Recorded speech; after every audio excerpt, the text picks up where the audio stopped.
Imagina esto. Es la víspera de Navidad de 1895. La nieve cae suavemente sobre las montañas Blue Ridge en Carolina del Norte. Y detrás de unas enormes puertas de hierro, algo imposible acaba de completarse. Una casa.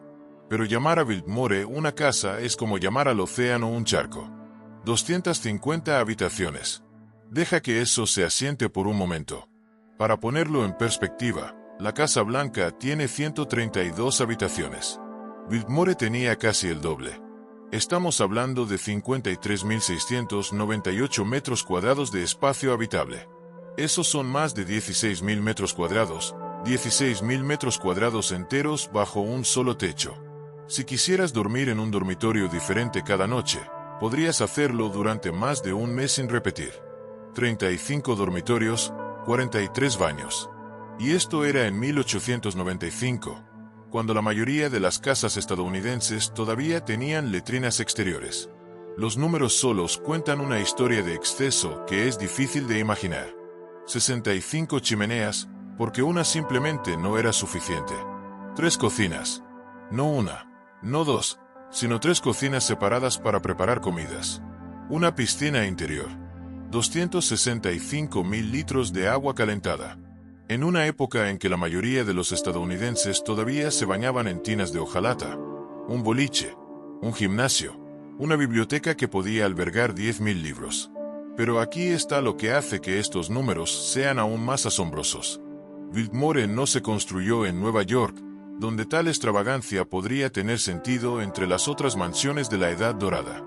No se construyó en Newport, Rhode Island, donde los ricos competían para superarse unos a otros con cabañas de verano. No, este palacio se construyó en las montañas de Carolina del Norte, en lo que era esencialmente un desierto. La ciudad principal más cercana estaba a horas de distancia en tren. La construcción tomó 6 años y requirió más de 1.000 trabajadores. Canteros fueron traídos de Europa, Italia, Francia, Inglaterra, porque los artesanos estadounidenses simplemente no tenían las habilidades necesarias para lo que se intentaba. Se construyó un ferrocarril entero solo para transportar materiales al sitio de construcción. Piedra caliza de Indiana, millones de kilogramos de ella. Se enviaron cientos de kilómetros. Mármol de Italia, roble de Inglaterra, azulejos de España, y el costo, $6 millones en 1895. Hoy, eso sería más de $200 millones. Para contextualizar, podrías haber construido varias universidades completamente operativas por esa cantidad de dinero. Podrías haber financiado pueblos enteros. Pero un hombre eligió construir una casa. Cuando Biltmore finalmente se completó, era y sigue siendo hasta hoy la casa privada más grande de los Estados Unidos. No en 1895. No durante la Edad Dorada. En toda la historia de este país, nadie ha construido una residencia privada más grande. Los varones ladrones lo intentaron. Los multimillonarios tecnológicos de hoy con sus megayates y islas privadas no se han acercado. Biltmore se erige sola. ¿Pero por qué? ¿Por qué alguien construiría algo tan imposiblemente, casi absurdamente grande? ¿Por qué en las montañas de Carolina del Norte? Y quizás lo más intrigante, ¿cómo ha sobrevivido cuando casi todas las otras mansiones de la Edad Dorada han sido demolidas, abandonadas o convertidas en museos? Para responder esas preguntas, necesitamos entender al hombre que las soñó en existencia. Un hombre que no era como los otros Vanderbilt. Un hombre que no quería conquistar industrias o la sociedad. Un hombre que quería algo mucho más elusivo. Crear belleza que durara para siempre. Suscríbete al canal si quieres más historias como estas sobre mansiones legendarias y las familias que las construyeron. George Vanderbilt, el multimillonario callado. Vanderbilt nació en la realeza estadounidense el 14 de noviembre de 1862. Pero si lo hubieras conocido en una fiesta de sociedad, quizás no lo hubieras notado en absoluto. Mientras sus hermanos mayores, Cornelius y William, aparecían en los titulares con sus negocios, y sus esposas luchaban por la supremacía en los salones de baile de Nueva York, George prefería las bibliotecas a las salas de juntas y los libros a las charlas superficiales. Era tímido, intensamente privado y poseía un intelecto que sus hermanos más ambiciosos socialmente encontraban peculiar, incluso embarazoso. Su abuelo, Cornelius Vanderbilt, el Comodoro, Había muerto cuando George tenía solo 15 años, dejando una fortuna de más de $100 millones, el equivalente a varios cientos de miles de millones hoy. Era la fortuna privada más grande en Estados Unidos en ese momento. El viejo había construido su imperio en barcos de vapor y ferrocarriles, aplastando a los competidores con eficiencia despiadada, acumulando riqueza a un ritmo que sorprendió incluso a los otros varones ladrones. Pero George no heredó el apetito de su abuelo por la conquista. Mientras sus hermanos expandían el imperio ferroviario de la familia, George hizo algo que el comodoro habría considerado derrochador. Se educó. Verdaderamente se educó. Para cuando tenía 20 años, George hablaba 8 idiomas con fluidez. Francés, alemán, italiano, idiomas que aprendió no de tutores en salones, sino viviendo en Europa por periodos extendidos. Podía leer griego antiguo. Estudió historia del arte, arquitectura, agricultura, silvicultura. Su biblioteca personal eventualmente creció a más de 23.000 volúmenes, convirtiéndola en una de las colecciones privadas de libros más grandes de América. Estos no eran libros comprados por metro para impresionar a los visitantes. George los había leído, anotado en múltiples idiomas. En una familia de titanes, George era un intelectual. En una era de hombres que medían el éxito por las compañías que controlaban, George medía su vida por lo que entendía, lo que había visto, lo que había aprendido. Sus hermanos pensaban que estaba desperdiciando su tiempo. Los columnistas de Sociedad lo llamaban peculiar. Pero a George no le importaba. Tenía dinero, más dinero del que podría gastar jamás, y estaba decidido a gastarlo en algo significativo. A lo largo de sus 20 años, George viajó extensamente por Europa, no como turista, sino como estudiante de cultura e historia. Caminó por los grandes castillos del Valle del Loira en Francia, Chambord, Chenonceau, Blois, estudiando su arquitectura, sus jardines, su relación con el paisaje. Visitó las fincas campestres de la nobleza inglesa, observando cómo manejaban vastas propiedades. Recorrió los palacios de Italia, los castillos de Alemania. Y en algún momento durante estos viajes, una visión comenzó a formarse. ¿Y si pudiera crear algo en América que rivalizara con las grandes fincas de Europa? No una copia, sino algo único estadounidense, combinando la sofisticación europea con la ambición e innovación americanas. Un lugar de belleza y aprendizaje, una finca autosuficiente que demostraría prácticas modernas de agricultura y silvicultura. Un hogar que albergaría sus amados libros y colección de arte. Un legado. Para 1888, cuando George tenía solo 26 años, visitó Asheville, Carolina del Norte, por primera vez. El pueblo de montaña se estaba convirtiendo en un resort de salud conocido. Su aire limpio y clima moderado eran prescritos por doctores para dolencias pulmonares. La madre de George, María, estaba en mala salud, y la familia a menudo visitaba buscando alivio. Pero George vio algo más en esas antiguas montañas. Parado en una cresta overlooking del río French Broad, con las montañas Blue Ridge elevándose en todas direcciones, cubiertas de niebla y misterio, George sintió algo que nunca había sentido en la sociedad abarrotada y competitiva de Nueva York. Paz, posibilidad, espacio para crear algo extraordinario. La mayoría de la tierra alrededor de Asheville había sido talada, cultivada hasta el agotamiento, abandonada. Se consideraba casi sin valor. El bosque que había estado allí por miles de años había sido cortado por completo. El suelo estaba agotado. Era, según la mayoría, un desierto. George lo vio diferente. Vio potencial y comenzó a comprar. En silencio, con cuidado. Durante varios años, George ensambló su finca. Trató justamente con los granjeros locales y dueños de tierra, pagando precios razonables. Algo que sorprendió a la gente que esperaba que un Vanderbilt simplemente tomara lo que quería. Eventualmente, poseía 125.000 acres. Esos son casi 518 kilómetros cuadrados, un área más grande que muchos estados del este. Su familia pensó que había perdido la cabeza. ¿Cuál era el punto de poseer cantidades masivas de tierra de cultivo agotada en medio de la nada? Los hermanos de George estaban comprando ferrocarriles y bancos. Y aquí estaba George comprando tierra en Carolina del Norte. Pero George sabía exactamente lo que estaba haciendo. Contrató a Gifford Pinchot, un joven silvicultor que había estudiado en Europa, para restaurar la tierra. Replantarían bosques, restaurarían arroyos, crearían el primer ejemplo de silvicultura científica en América. La tierra misma se volvería productiva de nuevo. Y en el medio de esta vasta finca, en esa cresta overlooking el río French Broad, George construiría su castillo. No una cabaña de verano como las de sus hermanos en Newport. No una mansión de ciudad como la que su cuñada estaba construyendo en la Quinta Avenida. Un hogar real, una residencia durante todo el año, un lugar donde pudiera vivir rodeado de belleza, naturaleza y conocimiento. Contrató a Richard Morris Hunt, el arquitecto más prestigioso de América, el hombre que había diseñado el pedestal para la Estatua de la Libertad, el hombre que había creado las palaciegas cabañas en Newport para los Astor y su propio hermano. Cuando Hunt le preguntó a George qué estilo de casa quería, George no dudó.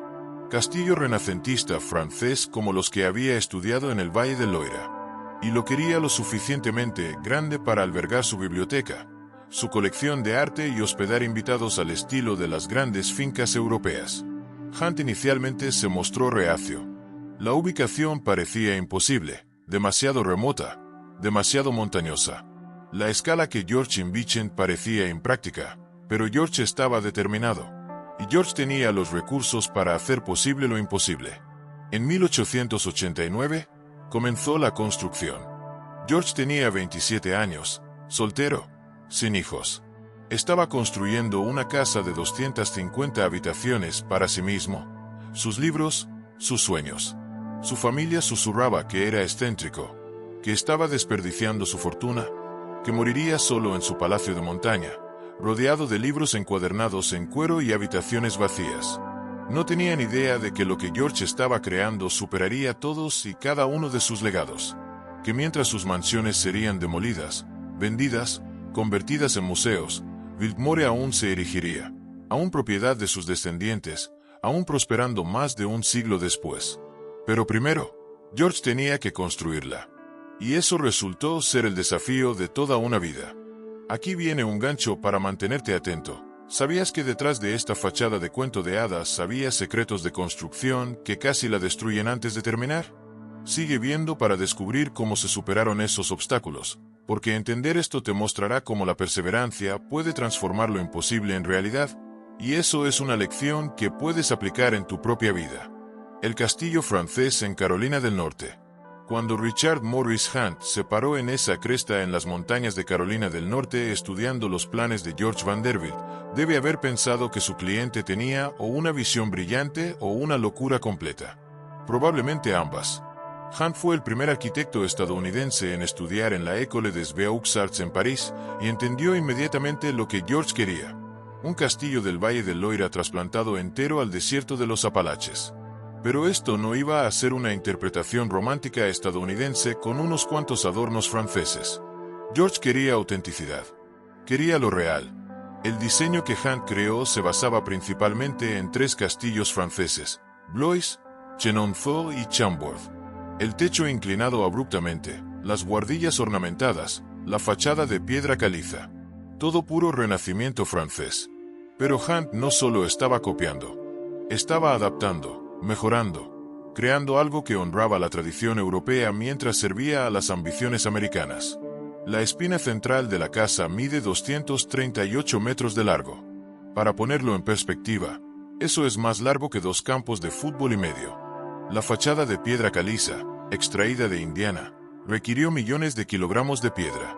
Cada pieza fue cortada, numerada y transportada por ferrocarril a Asheville, luego por un ferrocarril especialmente construido al sitio de construcción. La precisión requerida era extraordinaria.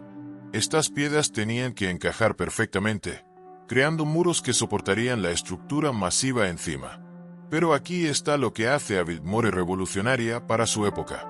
Mientras parecía medieval por fuera, era absolutamente de vanguardia por dentro. George demandó cada conveniencia moderna que la tecnología de los 1890 podía proporcionar.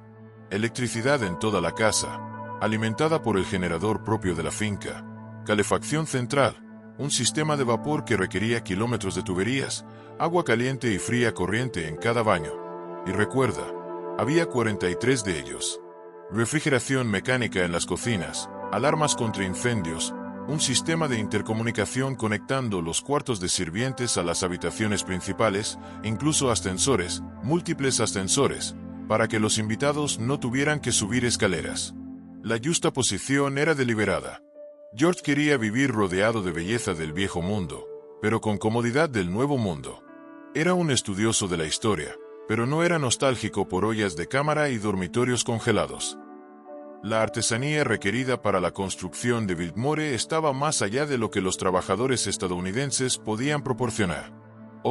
Había artesanos habilidosos en América ciertamente, pero lo que George Invichend requería especialistas que simplemente no existían en los Estados Unidos, así que los importó. Canteros italianos llegaron por docenas, hombres que habían aprendido su oficio en catedrales y palacios. Tallaron la fachada de piedra caliza a mano, creando los detalles ornamentados que hacen que el exterior de Biltmore sea tan impresionante. Artesanos franceses vinieron a crear el elaborado trabajo en yeso dentro. Techos cubiertos en diseños intrincados que tenían que ser moldeados, instalados y pintados a mano. Carpinteros ingleses trajeron su experiencia en paneles de roble tallado. Colocadores de azulejos españoles instalaron pisos que durarían siglos. Estos artesanos europeos vivieron en la finca durante la construcción, creando un pequeño pueblo internacional en la ladera de la montaña. Enseñaron sus técnicas a trabajadores estadounidenses. En muchos sentidos, Biltmore se convirtió en una escuela informal de artesanía del viejo mundo en el nuevo mundo. El proceso de construcción fue agotador. Recuerda, esto era 1889. No había equipo de construcción moderno, no grúas que pudieran levantar toneladas de material con el presionar de un botón. Todo se hacía con poleas, andamios, fuerza bruta y planificación meticulosa. Cuando llegaba el invierno, el trabajo se ralentizaba pero nunca se detenía. George estaba impaciente por ver su visión realizada. Y los detalles, Dios, los detalles que George insistía en ellos conducirían loco a cualquier contratista moderno. El techo del salón de banquetes, 21 metros de alto, sostenido por vigas de acero masivas que tenían que ser disfrazadas como trabajo en madera medieval.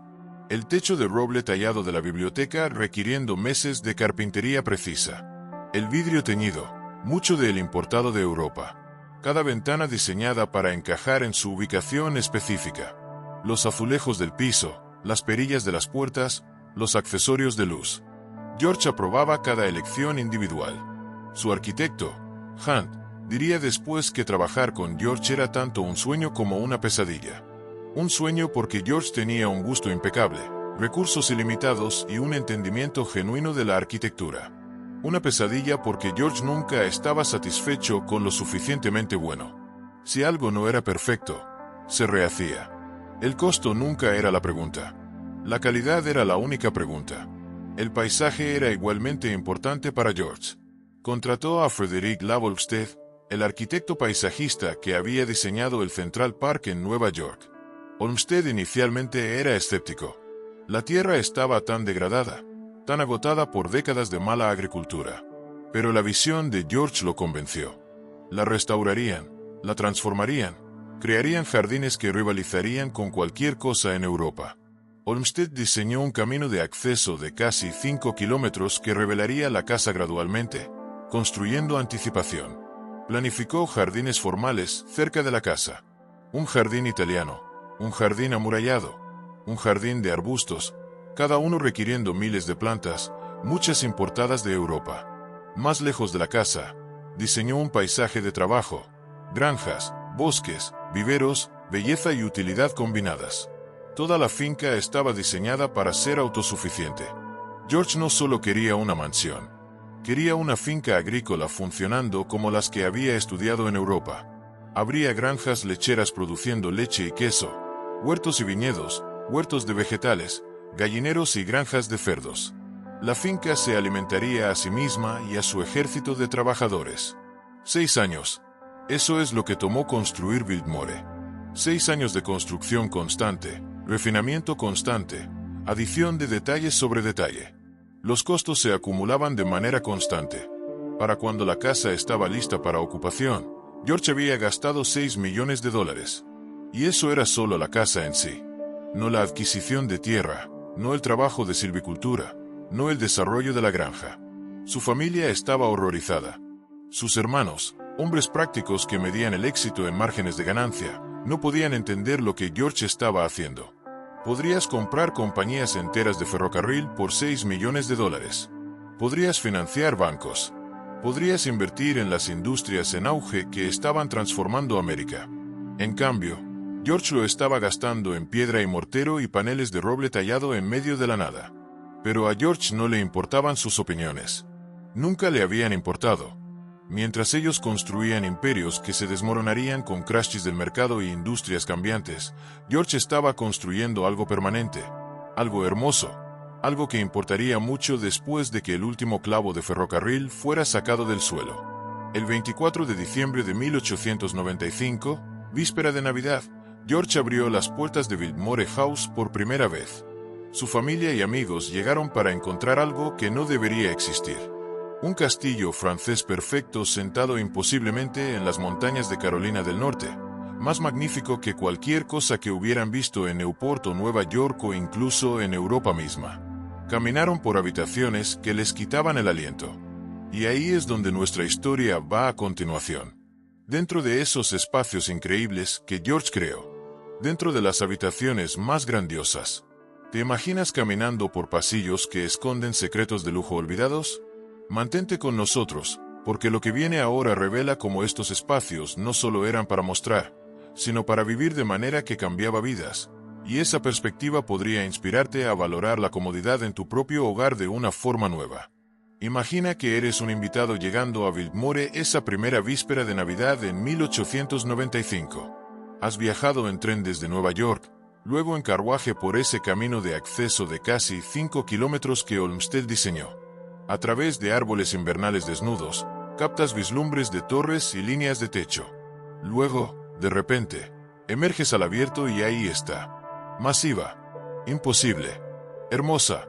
Tu carruaje se detiene en la entrada principal. Sales y antes de siquiera entrar, estás abrumado. La fachada de piedra caliza se eleva 4 pisos sobre ti. Gárgolas miran desde la línea del techo. La torre de entrada se estira aún más alto. Estás en Carolina del Norte, pero podrías jurar que has sido transportado al Valle del Loira. Luego las puertas se abren. La primera habitación que entras, y recuerda, esta es tu primera impresión del interior, es el jardín de invierno. No un salón, no un vestíbulo formal. Un jardín interior con un techo de vidrio permitiendo que la luz natural inunde. Palmas y helechos y plantas exóticas crean una atmósfera de jungla. Una fuente burbujea en el centro. El piso está cubierto de azulejos intrincados. Estás dentro, pero se siente como fuera. Es desorientador, mágico, diferente a cualquier cosa en cualquier hogar estadounidense. Pero eso es solo el comienzo. Del jardín de invierno, te llevan al salón de banquetes. Y aquí es donde las palabras comienzan a fallar. El salón de banquetes mide 21 metros de largo, 13 metros de ancho, y el techo. El techo se eleva 21 metros sobre ti. 21 metros. Eso es un edificio de 7 pisos en un comedor. Las paredes están cubiertas de masivos tapices flamencos del siglo XVI. Cada uno vale una fortuna. Una chimenea triple, sí, triple. 3 chimeneas una al lado de la otra. Domina un extremo de la habitación, lo suficientemente grande como para que literalmente pudieras pararte dentro. La mesa de roble puede sentar a 64 personas, 64, para una cena pequeña. Sobre ti, el techo es una obra maestra de ingeniería disfrazada como artesanía medieval.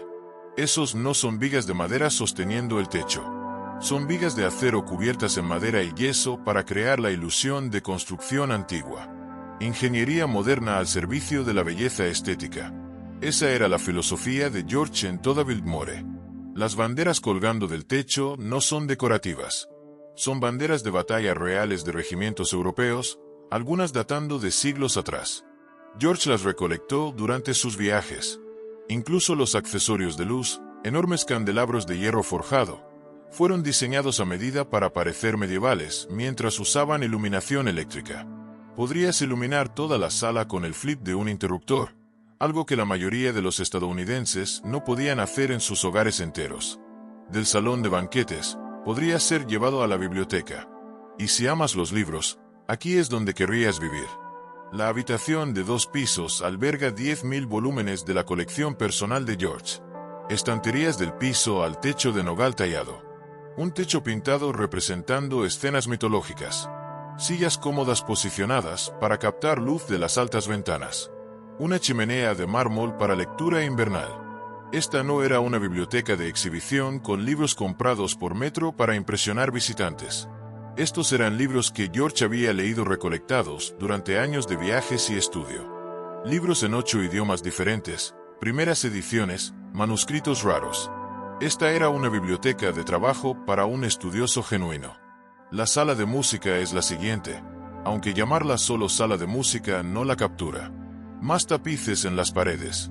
Un órgano de tubos construido en la arquitectura. Muebles arreglados para entretenimiento estilo salón. El tipo de veladas musicales íntimas que la aristocracia europea había hospedado por siglos. George quería que su hogar fuera un centro de cultura, y necesitaba espacios diseñados para arte y música y conversación intelectual. Luego está la sala de desayuno con grabados de Albrecht Dürer en las paredes y una mesa puesta con china diseñada a medida. La sala de billar panelada enteramente en cuero español con madera tallada elaborada y pinturas de techo. Cada habitación es distinta. Cada una tiene su propio carácter, sus propios tesoros. Pero hablemos de los baños porque aquí es donde la modernidad de Biltmore realmente se muestra.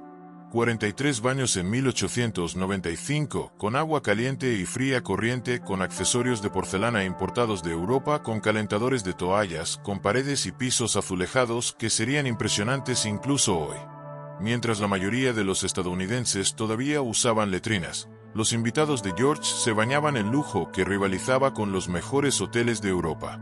Y hablando de lujo moderno, la piscina interior, calentada con iluminación subacuática, que era tecnología absolutamente revolucionaria.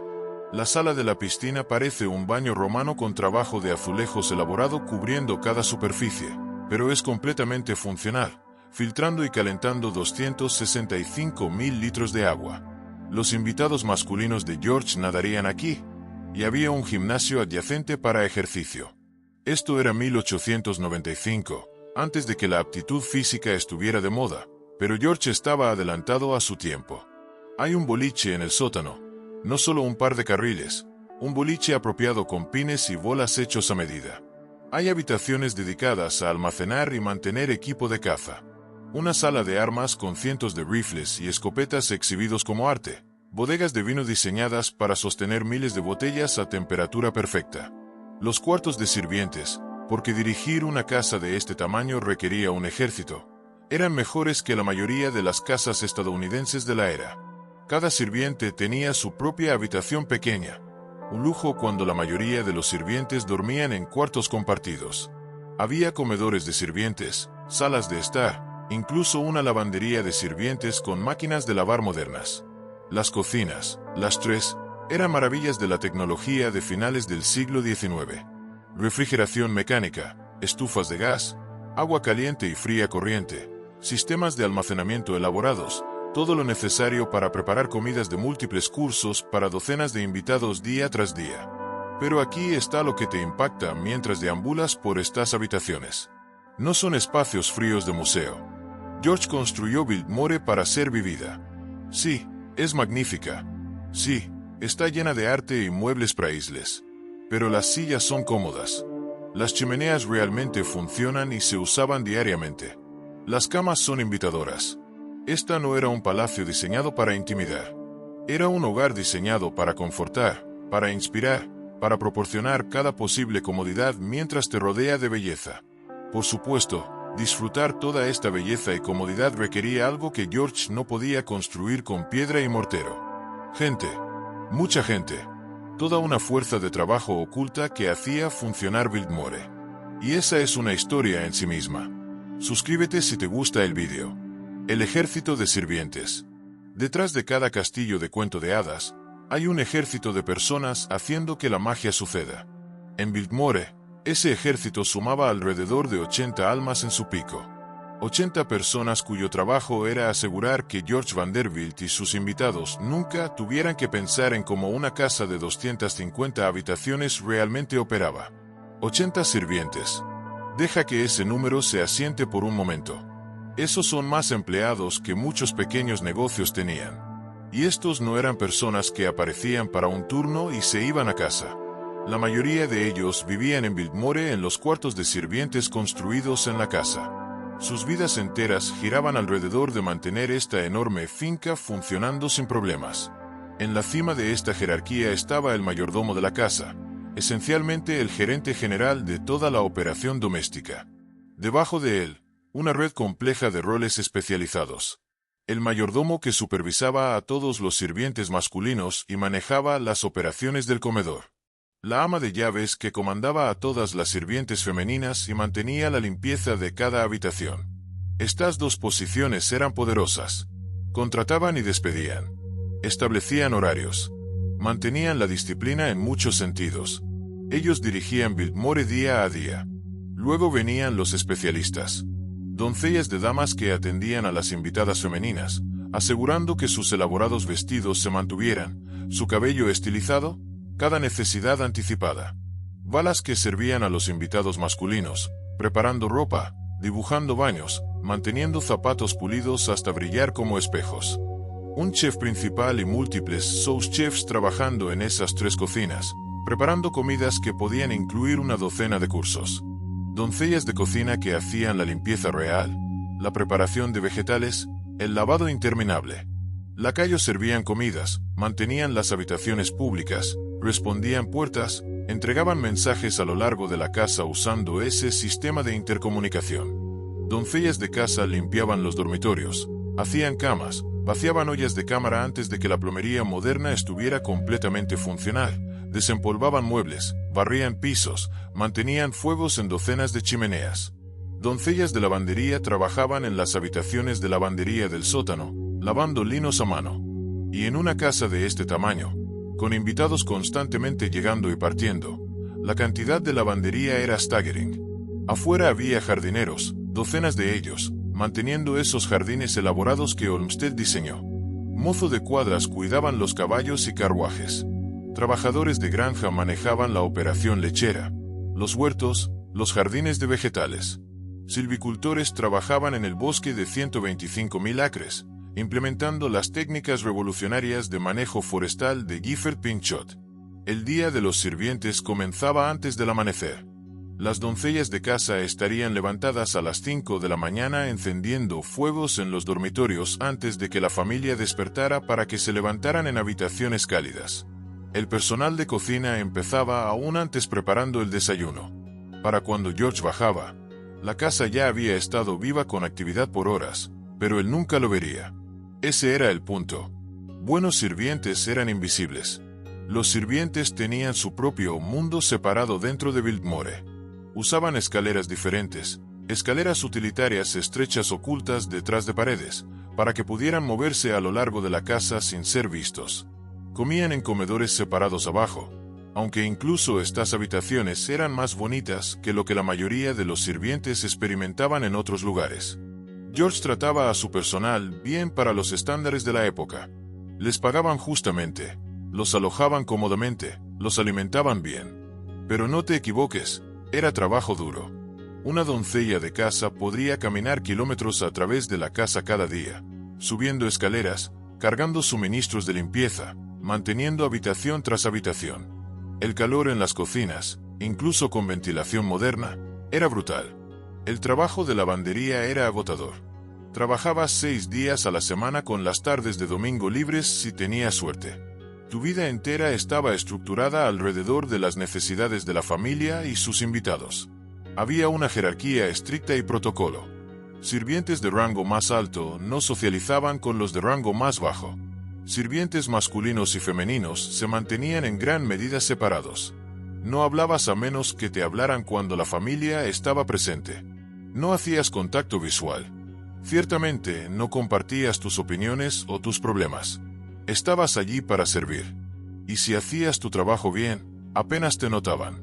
Sin embargo, había también un tipo extraño de prestigio en trabajar en Biltmore. Estabas sirviendo a una de las familias más ricas de América en una de las casas más espectaculares jamás construidas. Aprendías habilidades que te servirían a lo largo de tu carrera. El entrenamiento era riguroso. Cómo servir apropiadamente una comida de 12 cursos, cómo mantener antigüedades praísles, cómo operar tecnología de vanguardia como los sistemas de iluminación eléctrica y ascensores. Una referencia del mayordomo principal o ama de llaves de Biltmore podría asegurarte empleo en cualquier gran casa en América. Algunos sirvientes pasaron sus carreras enteras en Biltmore, décadas de servicio a la familia Vanderbilt. Vieron a George casarse, vieron nacer a su hija, lloraron cuando murió. Se convirtieron en parte de la historia de la finca, aunque sus nombres raramente entraron en los libros de historia. El costo de mantener este personal era enorme. Salarios, comida, uniformes, alojamiento, todo sumaba. Esta era una de las razones por las que muchas fincas de la Edad Dorada eventualmente fallaron. Las familias podían permitirse construir estos palacios, pero mantenerlos año tras año, década tras década, resultó financieramente imposible para la mayoría. Los costos de sirvientes solos podrían bancarrotar una fortuna menor.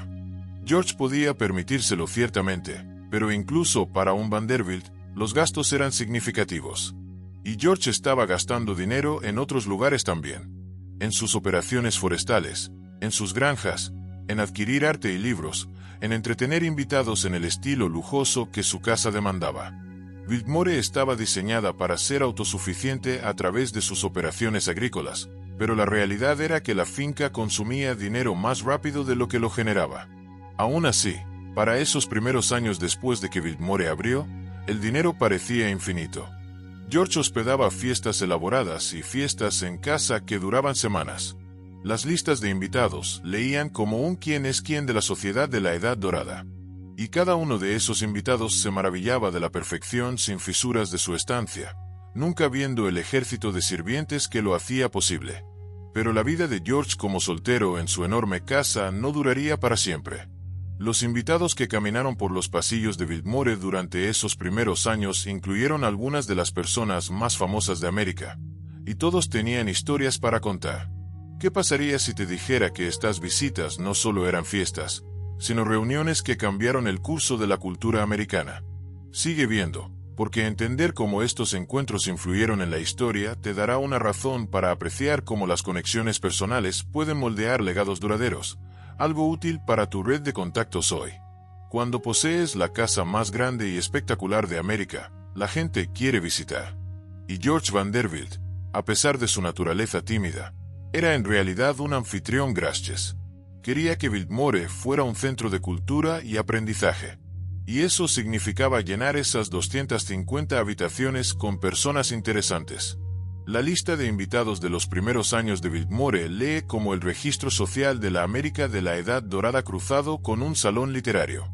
Estos no eran solo ricos viniendo a boquear ante la casa de otro rico. George deliberadamente cultivó relaciones con artistas, escritores, científicos y figuras políticas. Quería conversación, estimulación intelectual, intercambio cultural. Edith Wharton visitó Biltmore múltiples veces. Sí, esa Edith Wharton, la novelista que ganaría el premio Pulitzer, que escribió Scott English sobre el exceso de la Edad Dorada en libros como La Edad de la Inocencia y La Casa de la Alegría. Ella y George compartían un amor por la literatura y la cultura europea. Puedes imaginarlos en esa magnífica biblioteca, discutiendo las últimas novelas, debatiendo teoría literaria. Quizás Wharton reuniendo material para sus críticas de la sociedad nouveau riche americana. Aunque tenía que admitir, incluso para alguien crítica del exceso, Biltmore era impresionante. Tenía gusto, que muchas mansiones doradas carecían. Henry James, otro gigante de la literatura americana, también visitó. James era famoso por sus novelas complejas sobre estadounidenses encontrando la cultura europea. Y aquí estaba la encarnación perfecta de ese tema. Un castillo europeo en el desierto americano, poseído por un americano intentando ser más europeo que los europeos. La ironía no se perdía en James, pero apreciaba lo que George estaba intentando. Esto no era ostentación crasa americana. Era cultivo genuino. La hija del presidente Theodore Roosevelt, Alice Roosevelt, visitó como joven mujer. Alice era famosa por su comportamiento salvaje. Fumaba cigarrillos en público, apostaba en carreras de caballos, mantenía una serpiente mascota llamada Emily Spinach. Una vez dijo, «Puedo ser presidente de los Estados Unidos, O puedo controlar a Alice. No puedo posiblemente hacer ambas. Alice amaba Biltmore. Años después, contaría historias sobre nadar en esa piscina interior, sobre las cenas elaboradas, sobre la audacia pura de construir algo tan grandioso en las montañas. John Singer Sargent, posiblemente el pintor de retratos más famoso de la era, visitó y pintó en Biltmore.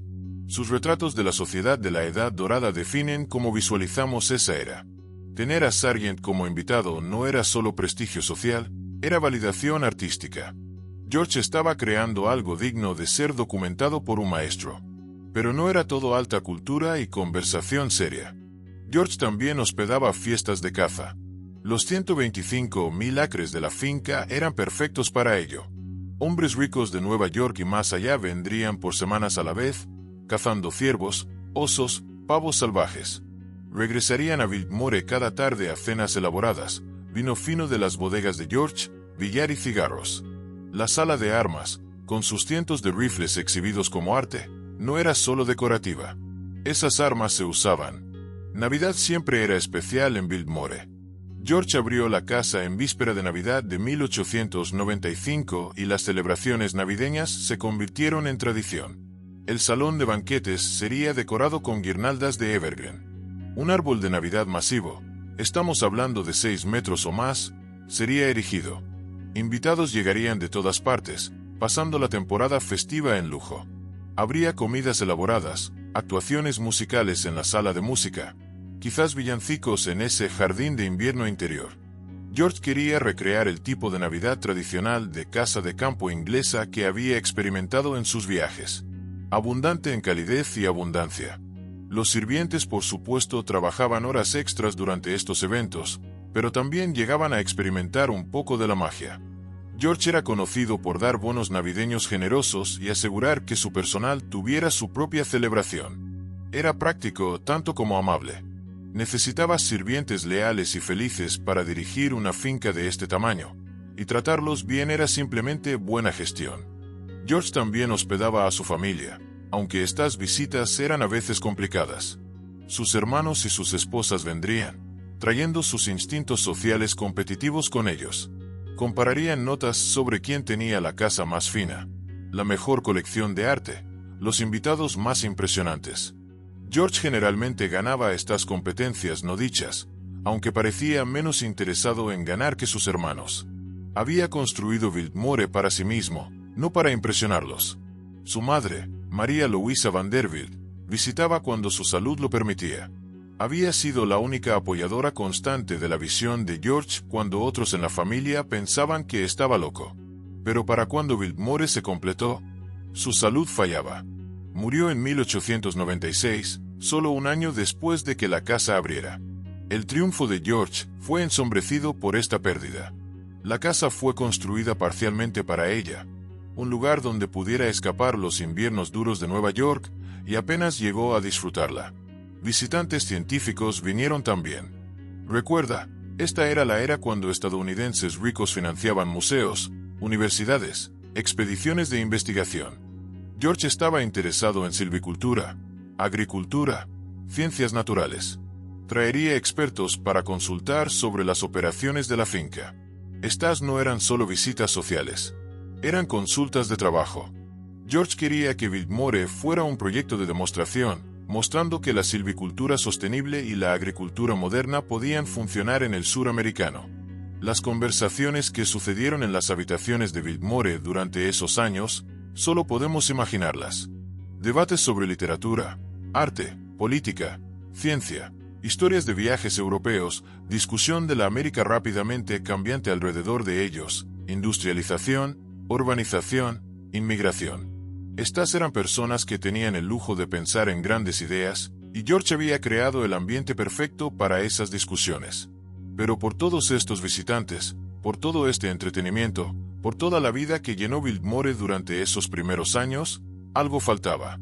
George se acercaba a los 40, aún soltero, viviendo solo en esta enorme casa.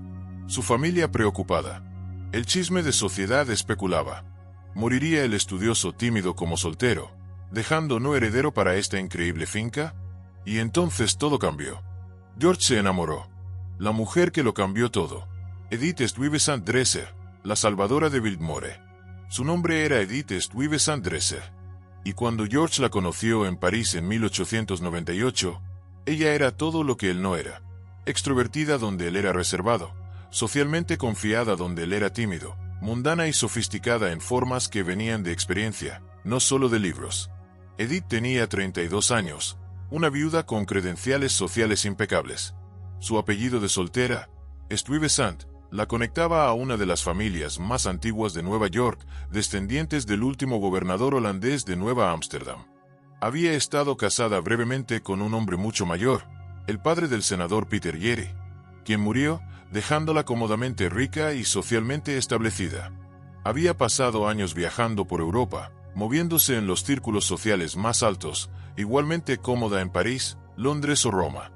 George tenía 40 años cuando se conocieron, y por todas las cuentas, era amor genuino, no un arreglo social, no un matrimonio de conveniencia. Por quizás la primera vez en su vida, el erudito introvertido George encontró a alguien que lo entendía, que compartía su amor por la cultura y la belleza, que podía navegar las obligaciones sociales que él encontraba agotadoras. Se casaron en París en junio de 1898. Una ceremonia pequeña privada que era pura George. No una boda masiva de sociedad, no cobertura de periódicos, solo familia cercana y amigos. Luego regresaron a Biltmore como esposo y esposa. Y de repente esa enorme casa tenía un propósito más allá de ser la elaborada biblioteca de un soltero. Edith transformó Biltmore. No físicamente. La casa ya era perfecta, pero social y prácticamente. George había construido un escaparate, pero nunca había descifrado completamente cómo vivir en él. Edith sabía exactamente cómo dirigir una gran finca. Había sido entrenada para esto toda su vida, visitando casas de campo en Inglaterra, castillos en Francia, villas en Italia.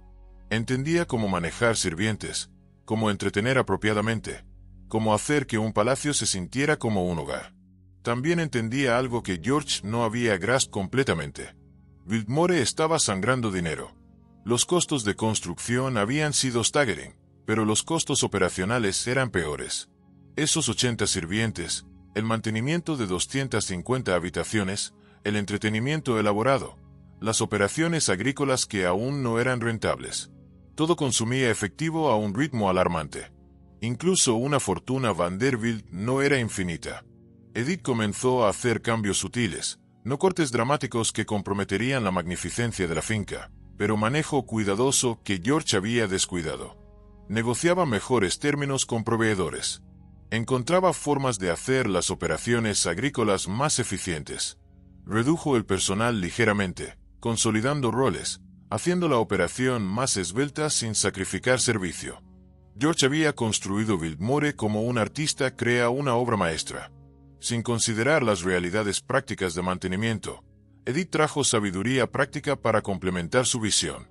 Pero más que habilidades de manejo, Edith trajo vida a Biltmore. Dentro de un año de su matrimonio, estaba embarazada. El 22 de agosto de 1900, Cornelia Stuyvesant Vanderbilt nació en Biltmore. Finalmente, esos viveros vacíos tenían un propósito. La finca tenía un heredero. George, a los 42, era padre. La infancia de Cornelia en Biltmore debe haber sido extraordinaria. Imagina crecer en la casa más grande de América con 250 habitaciones para explorar, 125.000 acres como tu patio trasero. Tenía su propio pony, sus propios maestros, su propia suite de habitaciones. Pero Edith estaba determinada a que Cornelia no fuera malcriada por este privilegio. Insistió en disciplina, en educación, en entender que el privilegio venía con responsabilidad. Para George, estos años después de su matrimonio probablemente fueron los más felices de su vida. Tenía su amado hogar, su biblioteca, sus bosques y jardines. Tenía una esposa que lo entendía y una hija que adoraba. Continuó sus pursuits eruditos, su colección de arte, sus experimentos forestales. Biltmore finalmente era todo lo que había soñado. Un hogar familiar, no solo un palacio. Pero aquí está la cruel ironía de la Edad Dorada. Podías construir algo magnífico, pero no podías construir inmortalidad. La salud de George, nunca robusta, comenzó a fallar. Siempre había sido algo frágil, prefiriendo libros a actividad física. En 1914, se sometió a una apendicectomía de emergencia en Washington, D.C. Debería haber sido rutina, pero complicaciones se desarrollaron. El 6 de marzo de 1914, George Washington Vanderbilt II murió en la mesa de operaciones. Tenía solo 51 años. Había tenido solo 16 años en la casa que pasó 6 años construyendo. 16 años para disfrutar lo que había creado. Había estado casado solo 14 años. Su hija Cornelia tenía solo 13. Y de repente Edith estaba sola. Una viuda por segunda vez con una hija adolescente y la casa privada más grande de América para mantener. La finca aún operaba con pérdidas. Las operaciones agrícolas, aunque mejoradas, no generaban suficiente ingreso. La Primera Guerra Mundial estaba comenzando en Europa, cambiando el paisaje económico. La Edad Dorada estaba terminando, y con ella, la era cuando alguien podía mantener casualmente una casa de 250 habitaciones con 80 sirvientes. Edith podría haber vendido Biltmore. Muchas personas esperaban que lo hiciera. Otras familias de la Edad Dorada ya estaban comenzando a abandonar sus masivas fincas. Los costos eran simplemente insostenibles. Las propias mansiones Vanderbilt en Nueva York estaban siendo vendidas, demolidas. Las cabañas de Newport estaban siendo cerradas. Habría sido lo práctico. Pero Edith había amado a George, y entendía lo que Biltmore significaba para él. Esto no era solo una casa. Era su legado. Su declaración sobre lo que América podía ser. Hermosa, culta, sostenible. Era el lugar donde su hija había nacido y crecido. Y Edith Stuyvesant Dresser Vanderbilt no era una mujer que se rendía fácilmente. Tomó una decisión que soquearía a la sociedad y salvaría Biltmore. Lucharía por mantenerla sin importar lo que tomara. Y lo que tomó probaría cada onza de su inteligencia, determinación y coraje porque los años más duros aún estaban por delante. La guerra y la muerte trajeron caos, pero cómo una viuda sola convirtió la crisis en supervivencia. Esto es crucial porque te enseña resiliencia en tiempos difíciles, y ver cómo lo hizo te motivará a seguir hasta el final para aprender la lección completa. Una hija, una muerte y un mundo en guerra. El año en que George murió, 1914, fue el año en que el mundo cambió para siempre. Ese verano, solo meses después de su muerte, la Primera Guerra Mundial comenzó en Europa. El viejo orden, el mundo que George había conocido y amado, la cultura europea que había inspirado Biltmore. Todo eso estaba siendo destruido por ametralladoras y artillería. De vuelta en Carolina del Norte, Edith enfrentaba sus propias batallas. Tenía 49 años, una viuda con una hija de 13 años, y una finca que se estaba volviendo financieramente insostenible. El ingreso de la herencia de George era sustancial ciertamente, pero mantener Biltmore consumía dinero a un ritmo staggering, y ahora con guerra en Europa, todo estaba cambiando. Lo primero que Edith hizo fue tomar control completo. George había manejado Biltmore a través de una combinación de pasión y delegación, confiando en otros para manejar detalles. Edith micromanejaba. Estudiaba cada libro de cuentas, cuestionaba cada gasto, demandaba eficiencia de cada operación. El personal, acostumbrado a lo ubersas gentil y erudito de George, ahora respondía a una mujer formidable que notaba todo. Tomó decisiones duras. El personal se redujo aún más, no dramáticamente, sino gradualmente. Algunas de las habitaciones menos usadas se cerraron, reduciendo costos de calefacción y mantenimiento. El entretenimiento se redujo. Las operaciones agrícolas se expandieron y modernizaron. Si Biltmore iba a sobrevivir, necesitaba generar ingreso, no solo consumirlo. Pero el desafío mayor era Cornelia, una adolescente creciendo en la casa más grande de América, ahora sin su padre, siendo criada por una madre que simultáneamente lloraba y luchaba por salvar su hogar.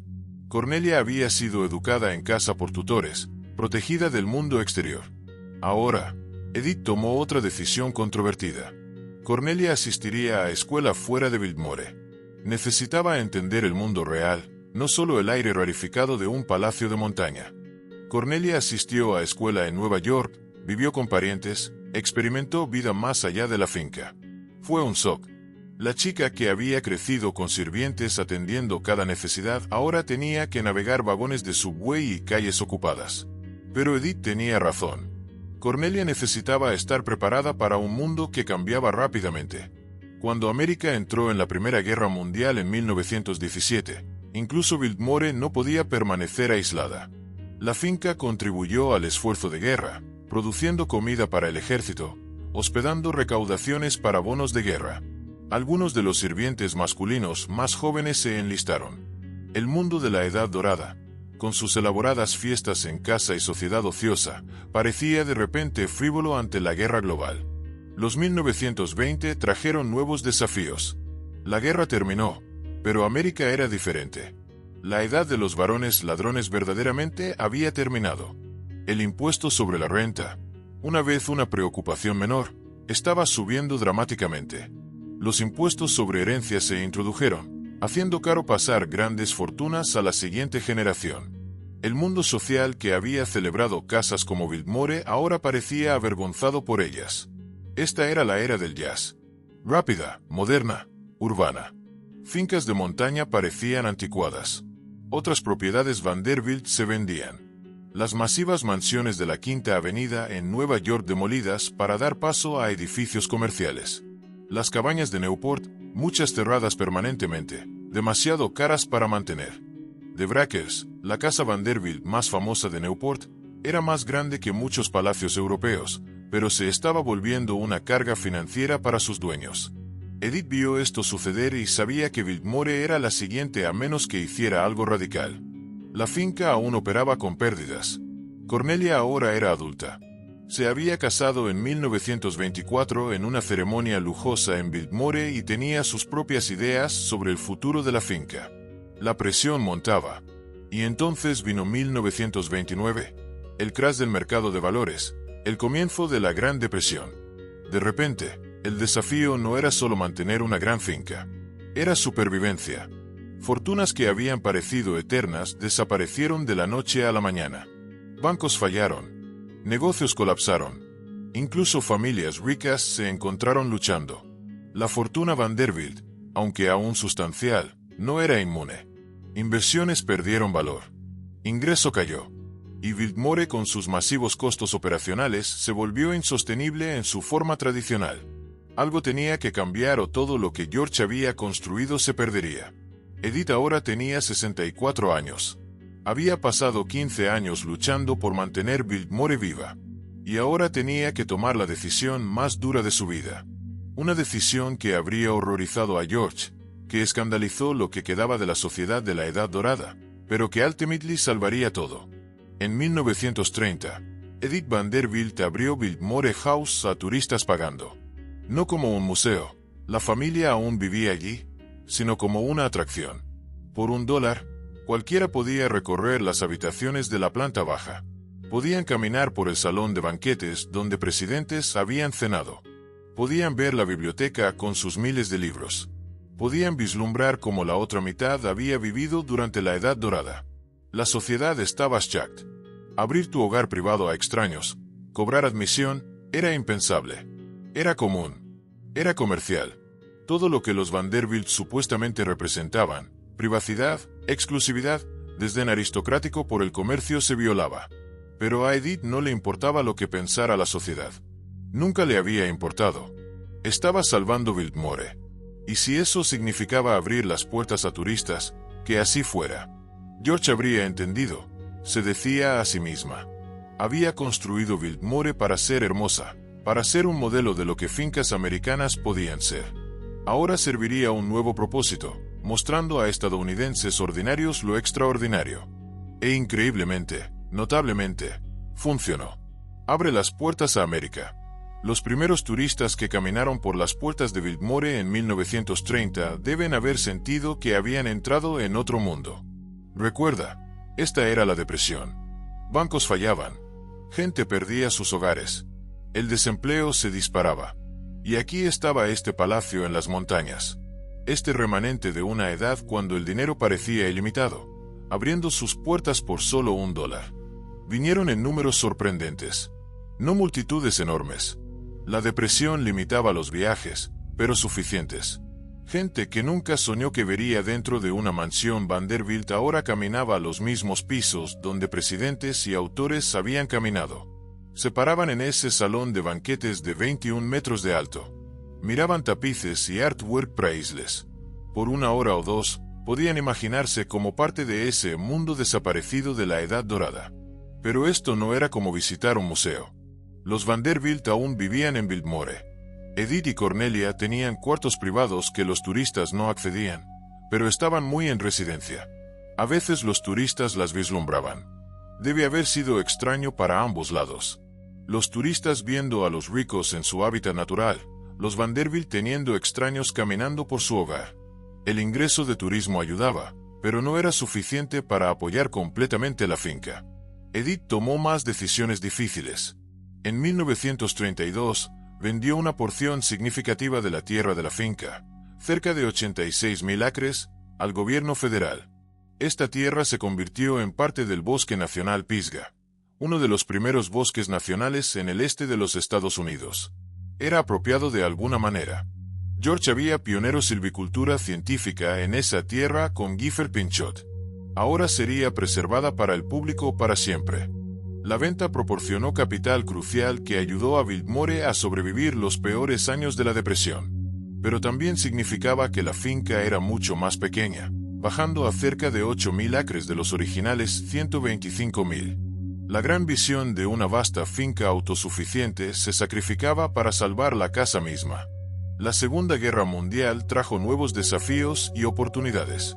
Biltmore, remota y segura en las montañas, se convirtió en un refugio seguro para arte priceless. La Galería Nacional de Arte en Washington, D.C., temiendo ataques con bombas en la capital, envió muchas de sus piezas más valiosas a Biltmore para almacenamiento. Pinturas valiendo millones, obras maestras que hoy serían priceless, fueron empaquetadas y almacenadas en la sala de música de Biltmore y otros espacios. Por varios años durante la guerra, Biltmore albergó más arte importante que casi cualquier museo en el mundo. El turismo durante los años de guerra era limitado. La gasolina era racionada y la gente tenía otras preocupaciones. Pero Edith, ahora en sus 70, continuaba manejando la finca con la misma determinación que había mostrado por décadas. Había salvado Biltmore a través de la depresión. Había navegado a través de la guerra. La vida de Cornelia tomó un giro diferente. Su matrimonio se desmoronó en los 1930. Se divorció y eventualmente se mudó lejos de Biltmore, pasando tiempo en Europa y Nueva York. La hija nacida en tal privilegio encontró ese privilegio confinante. Quería su propia vida libre de la responsabilidad de mantener el legado de su padre. Era Edith, la viuda que se había casado en la familia, quien llevaba esa carga. Edith murió en 1958 a la edad de 92. Había sobrevivido a George por 44 años. Había pasado casi medio siglo luchando por preservar lo que él había construido. Cuando murió, Biltmore aún se erigía, aún propiedad de la familia, aún operando. Contra todas las probabilidades, contra cada desastre económico y cambio social que había destruido otras fincas de la Edad Dorada, Biltmore había sobrevivido. Pero la supervivencia vino a un costo. La finca era más pequeña. Estaba abierta a turistas. La familia ya no vivía allí a tiempo completo de la vieja manera. Se había convertido tanto en un negocio como en un hogar. El mundo de sirvientes y entretenimiento interminable se había ido. La Edad Dorada verdaderamente había terminado. Sin embargo, Edith había logrado algo remarkable. Mientras las mansiones Vanderbilt en Nueva York eran demolidas, mientras las cabañas de Newport se convertían en museos o hoteles, mientras las otras grandes fincas americanas se desmoronaban o se vendían, Biltmore permanecía en manos de la familia, dañada, disminuida, pero viva. La pregunta ahora era, ¿podría la siguiente generación hacer lo que Edith había hecho? ¿Podrían adaptarse de nuevo a una América cambiante? Porque para los 1960 y 70, mantener incluso una Biltmore reducida se estaba volviendo cada vez más difícil. Impuestos sobre herencias, impuestos sobre propiedades, costos de mantenimiento, nunca paraban. El ingreso de turismo ayudaba, ¿pero era suficiente? La era moderna trajo amenazas fiscales y culturales, pero ¿cómo la familia convirtió Biltmore en un negocio próspero sin perder su esencia?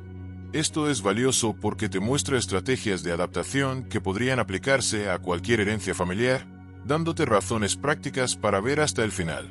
El nieto de George, William A.V. Cecil, Tomó el manejo de Biltmore después de la muerte de Edith.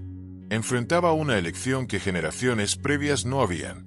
¿Debería la familia finalmente rendirse y vender? ¿O podría Biltmore evolucionar una vez más, encontrando una forma de sobrevivir en la América moderna? Lo que sucedió después determinaría si la visión de George sobreviviría al siglo XXI, o si Biltmore finalmente se uniría a las otras mansiones de la Edad Dorada en el cementerio de la historia. Biltmore hoy. La supervivencia imposible.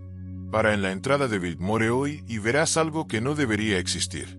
Una finca de la Edad Dorada completamente operacional, propiedad de la familia 130 años después de que se construyó.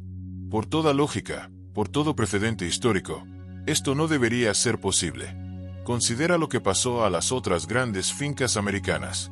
Las propias mansiones Vanderbilt de la Quinta Avenida en Nueva York, demolidas en los 1920 y 30, reemplazadas por edificios comerciales. De Brackers en Newport, más grande y elaborada que muchos palacios europeos, dada a la Sociedad de Preservación en 1972 porque la familia no podía permitirse mantenerla.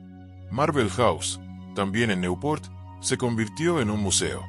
Viteal, la mansión de Henry Flagler en Florida, un museo.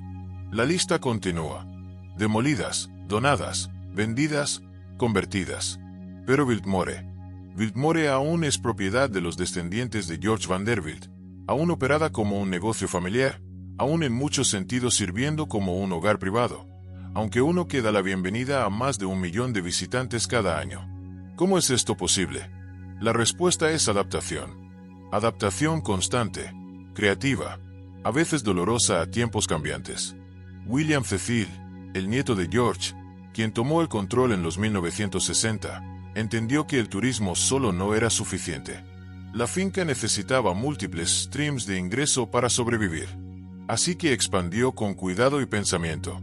Se estableció una bodega en los terrenos de la finca. Hoy, la bodega de la finca Biltmore es una de las bodegas más visitadas en América, produciendo vinos galardonados usando métodos tradicionales que George habría apreciado. Se construyó un hotel de lujo en la finca, no en la casa misma, sino en los terrenos. El Inn on Biltmore Estate ofrece a los invitados una oportunidad de quedarse en la propiedad, de despertar a esas vistas de montaña que George vio por primera vez en 1888. Es lujo de 5 estrellas que genera ingreso significativo mientras preserva la integridad de la casa. Se agregaron restaurantes, tiendas de regalos, eventos especiales, conciertos, celebraciones navideñas, blooms de primavera en los jardines. Biltmore se convirtió en un destino, no solo un tour de casa. La gente viene por bodas, por eventos corporativos, por catas de vino, por aventuras al aire libre en los restantes 8.000 acres. La casa misma ha sido preservada meticulosamente y en muchos sentidos restaurada más allá de su gloria original. Control de clima moderno protege el arte y los muebles. Sistemas de supresión de fuego protegen contra desastre. El personal de mantenimiento, aún sustancial, aunque nada como los 80 sirvientes del día de George, trabaja todo el año para preservar cada detalle. Las habitaciones que los turistas ven hoy se ven mucho como en 1895. El salón de banquetes aún te quita el aliento. La biblioteca aún alberga miles de libros, muchos de la colección original de George. El jardín de invierno aún florece con plantas exóticas. La piscina interior, el boliche, los dormitorios, cuidadosamente mantenidos, preservados como monumentos a la artesanía de la Edad Dorada. Pero aquí está lo que hace a Biltmore verdaderamente especial en la era moderna. No está congelada en el tiempo. La familia continúa viviendo en la finca en cuartos privados. La generación actual de descendientes Vanderbilt, los bisnietos de George, están involucrados en la operación de la finca. Esto no es un museo dirigido por una junta de directores. Es un negocio familiar pasado a través de generaciones con todas las complicaciones y compromisos que conlleva. El modelo económico es complejo pero exitoso. El turismo es la fuente primaria de ingreso. Esos más de 1 millón de visitantes anuales pagan admisión que cubre mucho de los costos operacionales. La bodega es altamente rentable. El hotel y restaurantes generan ingreso. Eventos corporativos y bodas traen fees sustanciales. Juntos, estos streams de ingreso diversos hacen lo que parecía imposible. Hacen a Biltmore financieramente sostenible. La finca aún enfrenta desafíos. Impuestos sobre propiedades en 8.000 acres y una casa para islas son sustanciales. El mantenimiento nunca termina. Una casa tan vieja, tan grande, constantemente necesita trabajo. Costos laborales, seguros, utilidades, todos los gastos mundanos de operar lo que es esencialmente un pequeño pueblo. Impuestos sobre herencias permanecen una amenaza con cada generación.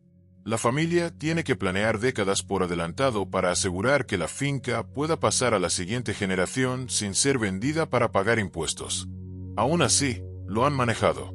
A través de depresión y guerra, a través de cambios sociales que hicieron fincas de la Edad Dorada parecer obscenas, a través de políticas fiscales diseñadas para romper grandes fincas, a través de recesiones económicas y patrones turísticos cambiantes, Biltmore ha sobrevivido cuando nada más como ella. ¿Qué pensaría George si pudiera ver Biltmore hoy? Seguramente estaría shock por los turistas caminando por su hogar. Lo construyó como un retiro privado. Y ahora extraños fotografían cada habitación. Probablemente estaría asombrado de que a la gente le importe, que estadounidenses quieran ver lo que creo. Pero también reconocería su visión. La casa es hermosa, mantenida a los estándares más altos. Los bosques que trabajó para restaurar aún se erigen. La finca aún demuestra que puedes combinar belleza con sostenibilidad. Su biblioteca, su colección de arte, su sueño de crear algo duradero, todo aún está aquí. Y quizás lo más importante, Biltmore aún inspira. Esos millones de visitantes anuales no solo vienen a boquear ante la riqueza, vienen a ver lo posible cuando alguien tiene una visión y los medios para realizarla. Vienen a ver artesanía que ya no existe. Vienen a caminar por un pedazo de historia que de alguna manera aún está vivo. Biltmore se erige hoy como algo único en la historia americana. Una finca de la Edad Dorada que sobrevivió la edad que la creó. No perfectamente, no sin cambios, pero sobrevivió, adaptada, prosperada. Es un monumento a la visión de George, sí, pero es igualmente un monumento a la determinación de Edith, al acumen de negocio de William Cecil, a cada generación que eligió preservar en lugar de profitar. La mansión más grande jamás construida en la Edad Dorada se convirtió en algo que George nunca entendió. Un símbolo de preservación americana, de sostenibilidad, de legado familiar. Sobrevivió porque cada generación estaba dispuesta a cambiar todo excepto la visión central. Mantener la belleza, preservar la artesanía, mostrar que algunas cosas valen la pena luchar por ellas.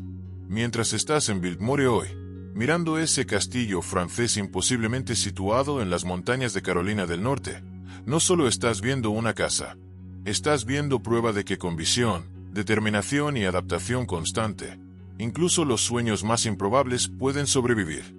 George construyó Biltmore para durar. Contra todas las probabilidades, lo ha hecho. Y si la familia continúa su stewardship, se erigirá por generaciones más. La mansión más grande de América, aún propiedad de la familia que la construyó, aún inspirando a todos los que caminan por sus puertas. Suscríbete si te gustó el vídeo.